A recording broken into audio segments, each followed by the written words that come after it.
you need the monumental and the megalomaniacs and the, like you said, Wagner has, he's trying to live it. He's trying to really live what he's talking about, which is life or death. Everything is life or death. Opera is life or death. And here I am on the barricades of Dresden with a hand grenade, But it's pretentious very often as well, because it was never really about life and death. Is that in your life as a genius artist, a romantic artist in modern times the same, that you have to be pretentious, that you have to seem bigger than life, but in reality, come on, you are not endangered whatsoever. Why do you think I call myself a musical genius? I mean, if you really ask me honestly if I believe I'm a musical genius, the answer is no. But I wanted to preempt this discussion about what a genius is by just, I remember the first few times I kind of tested it out and people just said, you can't say that. And right away that attracts me. It's a sort of counterintuitive oppositional spirit that for me means, okay, in 2014 it means something different.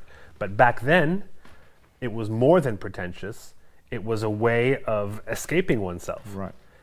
And I truly believe that Richard Wagner was a very psychologically disturbed person who we would diagnose as a sociopath today, clearly, in his treatment of just human beings in his private life, as well as what he presented to the world in his writings and his music. And so, what would Wagner be if he came out in 2014? He would be probably a film director, I suppose. Probably he would want to direct movies, and it's the closest he could get to his complete artwork. Or he would be in jail. He was already then, yeah. Yes, probably he would. That's true. I look at someone like Kanye West today as the equivalent of Wagner, because musically he's as important for his genre of music, but he makes a point of, in a way, being proud of how difficult and just being an asshole. They all were assholes. And they all were assholes. Come on, I mean, Verdi, who tortured his farmers. Yes, but look Wagner, look who how many tortured the affairs women. Wagner had with other people's wives, and Brahms couldn't even bring himself to touch Clara Schumann. It's the same problem, basically. Yes, but it's directed inward.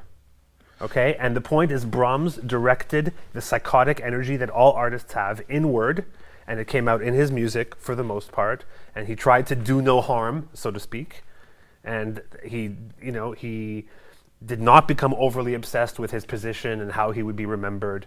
He kept the music ahead of ego to a certain extent. And Wagner let himself go and believe that the power over other people was real power, and therefore inflicted it on the world. And lived in a fantasy world, with his silk underwear and the silk curtains, and he didn't want to admit that he was just a regular human being on Earth who has to wear clothes and control himself when he finds himself with another man's wife. I mean, just the basic things of being an okay human being. He just didn't want to admit them.